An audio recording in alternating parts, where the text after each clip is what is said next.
ನಾವೆಲ್ಲ ಇವತ್ತು ಕಾಂಗ್ರೆಸ್ ಪಕ್ಷದ ವತಿಯಿಂದ ನಾವು ಶಾಸಕರು, ವಿಧಾನ ಪರಿಷತ್ತಿನ ಸದಸ್ಯರು, ಸಂಸತ್ ಸದಸ್ಯರು, ಮಾಜಿ ಸಂಸತ್ ಸದಸ್ಯರು ಎಲ್ಲ ಕೂಡ ನಾವೆಲ್ಲ ಒಂದು ನಿಯೋಗವಾಗಿ ಭೇಟಿಯನ್ನು ಕೊಟ್ಟಿದ್ದೇವೆ.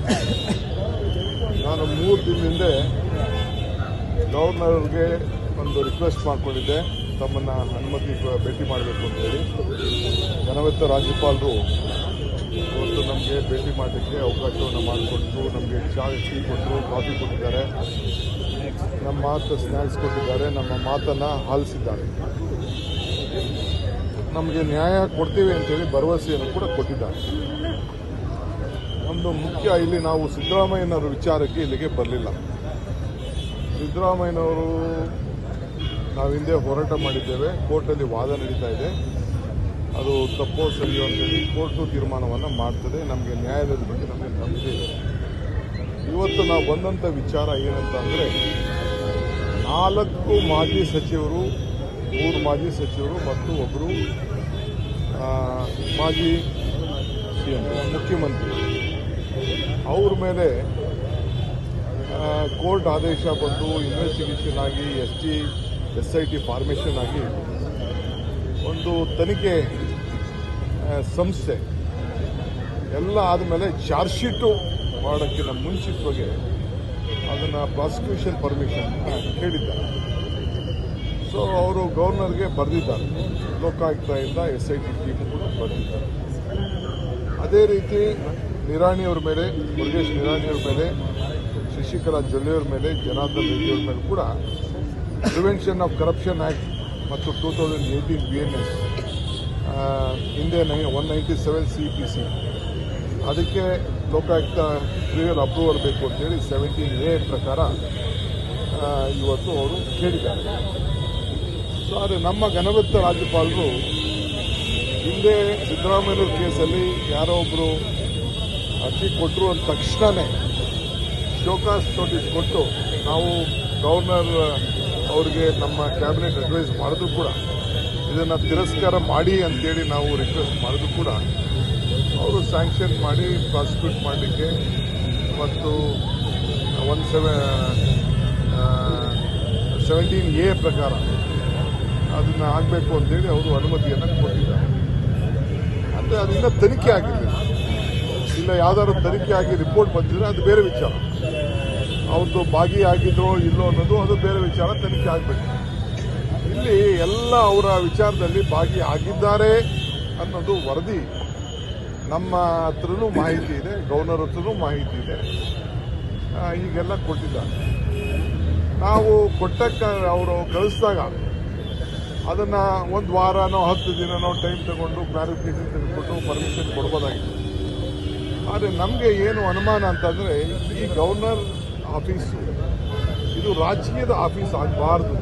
ನಾವ್ಯಾರು ಪರ್ಮನೆಂಟ್ ಇಲ್ಲ ಇಲ್ಲಿ. ನಾನು ಇಲ್ಲಿ ಪರ್ಮನೆಂಟ್ ಇರ್ಲಿಕ್ಕೆ ಆಗೋದಿಲ್ಲ, ಗವರ್ನರ್ ಕಚೇರಿನೂ ಪರ್ಮನೆಂಟ್ ಇರುತ್ತೆ. ಗವರ್ನರ್ ಕಚೇರಿ ಇರ್ತದೆ, ವ್ಯಕ್ತಿಗಳು ಇರ್ಲಿಕ್ಕೆ ಸಾಧ್ಯ. ನಾವ್ಯಾರು ಪರ್ಮನೆಂಟ್ ಇಲ್ಲ. ಆದರೆ ಇರುವಂಥ ಸಂದರ್ಭದಲ್ಲಿ ಈ ಸಂವಿಧಾನದಲ್ಲಿ ರಚನೆ ಆಗಿರೋಂಥ ಈ ಗವರ್ನರ್ ಪೀಠ ಏನಿದೆ ಅದು ಬಹಳ ಪವಿತ್ರವಾದಂಥ ಪೀಠ, ಒಂದು ನ್ಯಾಯಾಲಯ ಸ್ಥಾನದಲ್ಲಿರುವಂಥ ಪೀಠ, ಒಂದು ಸರ್ಕಾರವನ್ನು ರಕ್ಷಣೆ ಮಾಡೋಂಥ ಒಂದು ಪೀಠ. ನಮ್ಮ ಸರ್ಕಾರ ಪ್ರಜಾಪ್ರಭುತ್ವದ ವ್ಯವಸ್ಥೆಯಲ್ಲಿ ದೊಡ್ಡ ಮ್ಯಾಂಡೇಟ್, 136 ಜನ ಈ ರಾಜ್ಯದ ಜನತೆ ನಮ್ಮನ್ನು ಆಯ್ಕೆ ಮಾಡಿ ವಿಧಾನಸೌಧಕ್ಕೆ ಕಳಿಸ್ಕೊಟ್ಟು, ವಿಧಾನಸಭೆಗೆ ಕಳಿಸ್ಕೊಟ್ಟು ನಮ್ಮದೊಂದು ಬಲಿಷ್ಠವಾದಂಥ ಸರ್ಕಾರ. ಆ ಸರ್ಕಾರವನ್ನು ಅಸ್ಥಿರಗೊಳಿಸಲಿಕ್ಕೋಸ್ಕರ ಈ ಒಂದು ದೊಡ್ಡ ಪ್ರಯತ್ನ ಇವತ್ತು ನಡೀತಾ ಇದೆ, ಸಂಚು ನಡೀತಾ ಇದೆ. ನಮ್ಮನ್ನು ಅಸ್ಥಿರಗೊಳಿಸಿದ್ರೆ ವಿರೋಧ ಪಕ್ಷಗಳನ್ನ ಎಲ್ಲ ಮುಗಿಸಬೇಕು, ಜೊತೆಗೆ ಭಾರತದ ಒಂದು ಸಂವಿಧಾನದಲ್ಲಿ ಫೆಡರಲ್ ಸಿಸ್ಟಮ್ ಅಲ್ಲಿ ಕೆಲಸ ಮಾಡ್ತಾರಂತ ಒಂದು ರಾಜ್ಯ, ಒಂದು ದೊಡ್ಡ ರಾಜ್ಯ, ಇಡೀ ದೇಶಕ್ಕೆ ಕರ್ನಾಟಕ ರಾಜ್ಯ ಬಹಳ ದೊಡ್ಡ ಸಪೋರ್ಟಿವ್ ಆಗಿ ಬೇರೆ ರಾಜ್ಯಗಳನ್ನು ಸಹಾಯ ಮಾಡ್ತಾರಂತ ಒಂದು ರಾಜ್ಯ. ಇಂಥ ರಾಜ್ಯದ ಒಂದು ಪ್ರಜಾಪ್ರಭುತ್ವದ ವ್ಯವಸ್ಥೆನ ಒಗ್ಗಲೆ ಮಾಡಬೇಕು, ಸರ್ಕಾರ ಅಸ್ಥಿರಗೊಳಿಸಬೇಕು ಅಂತೇಳಿ ಇವತ್ತೇನು ಒಂದು ದೊಡ್ಡ ಪ್ರಯತ್ನ ನಡೀತಾ ಇದೆ. ಇದು ಈ ಕಚೇರಿಯಿಂದ ಆಗಬಾರ್ದು ಅನ್ನೋದು ನಮ್ಮೆಲ್ಲರ ಮನವಿ. ಅದಕ್ಕೆ ನಾವು ಗವರ್ನರ್ ಅವರಿಗೆ ನಾವು ಏನು ಮನವಿ ಮಾಡಿದ್ದೇವೆ ಅಂತ ಅಂದರೆ, ಈ 4 ಜನ ಮೇಲೆ ಏನು ನಿಮಗೆ ಪ್ರಾಸಿಕ್ಯೂಷನ್ಗೆ ಅನೇಕ ಮನವಿಗಳು ಬಂದಿದೆ, ಅದನ್ನೆಲ್ಲ ನೀವು ಗೌರವಾನ್ವಿತವಾಗಿ ಕಾನೂನುಬದ್ಧವಾಗಿ ಬೇರೆಯವ್ರದ್ದು ಯಾವ ರೀತಿ ನೀವು ನೋಡಿದ್ದೀರಿ ಅದೇ ರೀತಿ ಸಮಾನತೆಯಿಂದ ನ್ಯಾಯಬದ್ಧವಾಗಿ ನೀವು ಅನುಮತಿಯನ್ನು ಕೊಡಲೇಬೇಕು. ನಿಮ್ಮ ಆಫೀಸ್ ಘನತೆಯನ್ನು ಉಳಿಸ್ಕೊಳ್ಳೇಬೇಕು. ಸೊ ನೀವು ಸಂವಿಧಾನವನ್ನು ರಕ್ಷಣೆ ಮಾಡಲೇಬೇಕು ಅನ್ನೋದನ್ನು ನಾವು ಮನವಿ ಮಾಡಿದ್ದೇವೆ. ಇದಲ್ಲದೆ ಕ್ಯಾಬಿನೆಟ್ ಕೂಡ ನನ್ನ ಅಧ್ಯಕ್ಷತೆಯಲ್ಲೇ ಒಂದು ಕ್ಯಾಬಿನೆಟ್ ನಡೀತು. ಆ ಕ್ಯಾಬಿನೆಟಲ್ಲೂ ಕೂಡ ಈ ವಿಚಾರನ ಗವರ್ನರ್ ಅವ್ರಿಗೆ ನಮ್ಮ ಸಲಹೆ, ಅಡ್ವೈಸು, ರೆಕಮೆಂಡೇಶನ್ ಎಲ್ಲ ಕೂಡ ನಾವು ಮಾಡಿದ್ದೇವೆ. ಆ ಪ್ರಕಾರ ಕಾನೂನನ್ನು ಉಳಿಸಬೇಕು ಅಂತೇಳಿ ನಾವು ಅವ್ರಿಗೆ ಮನವಿಯನ್ನು ಮಾಡಿದ್ದೇವೆ.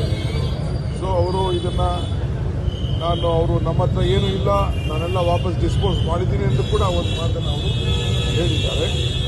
ಸೊ ಅವ್ರಿಗೆ ನಾವು ಹೇಳಿದ್ದೇವೆ ಇದ್ರ ಬಗ್ಗೆ ನೀವು ಮಾಡಬೇಕು ಅಂತ. ನಾವು ಅದನ್ನು ರೀಚೆಕ್ ಮಾಡ್ತೇವೆ. ನನ್ನ ಮಾತು ಯಾಕಿಲ್ಲ ಅಂತ ಹೇಳ್ತಾ ಇದ್ದಾರೆ, ನಿಜನೋ ಸುಳ್ಳು, ಕಳಿಸಿರೋ ನಿಜನೋ ಸುಳ್ಳು, ಅದೆಲ್ಲ ಕೂಡ ನಾವು ಅದನ್ನೆಲ್ಲ ನಮ್ಮದು ಬೇರೆ ಲೆವೆಲಲ್ಲಿ ಕೆಲವು ಕ್ಲಾರಿಫಿಕೇಶನ್ ಕೇಳಿರ್ಬೋದು, ಅದೆಲ್ಲ ನಾವೆಲ್ಲ ರೀಚೆಕ್ ಮಾಡ್ತೀವಿ. ಬಟ್ ನಾವು ಗವರ್ನರ್ ಅವ್ರಿಗೆ ಒತ್ತಾಯ ಮಾಡ್ತಾ ಇದ್ದೀವಿ, ಸಂವಿಧಾನದ ಗೌರವ, ರಾಜ್ಯಪಾಲರ ಹುದ್ದೆ, ರಾಜ್ಯಪಾಲರ ಕಚೇರಿ, ಆ ಗೌರವವನ್ನು ನೀವು ಕಾಪಾಡಿಕೊಂಡು ಇದಕ್ಕೆ ಪ್ರಜಾಪ್ರಭುತ್ವದ ವ್ಯವಸ್ಥೆಯಲ್ಲಿ ಪಕ್ಷಾತೀತವಾಗಿ ನೀವು ನಡ್ಕೊಳ್ಬೇಕು ಅಂತೇಳಿ ನಾವು ಒತ್ತಾಯವನ್ನು ಮಾಡ್ತೀವಿ.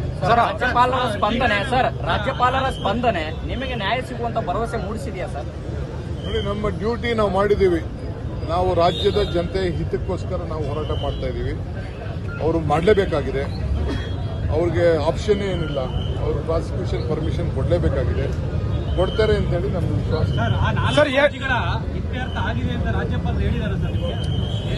ನಾನು ಅವರು ಇಂಟರ್ನಲ್ ಮಾತಾಡೋದನ್ನ ನಾನು ಮಾತಾಡೋಕ್ಕಾಗಲ್ಲ. ಅವರು ನಮ್ಮ ಕಚೇರಿಯಲ್ಲಿ ಇಲ್ಲ ಅಂತ ಹೇಳಿದ್ದಾರೆ. ಸೊ ಅದನ್ನು ನಾವೆಲ್ಲ ರೀ ಎಕ್ಸಾಮಿನ್ ಮಾಡ್ತೀವಿ.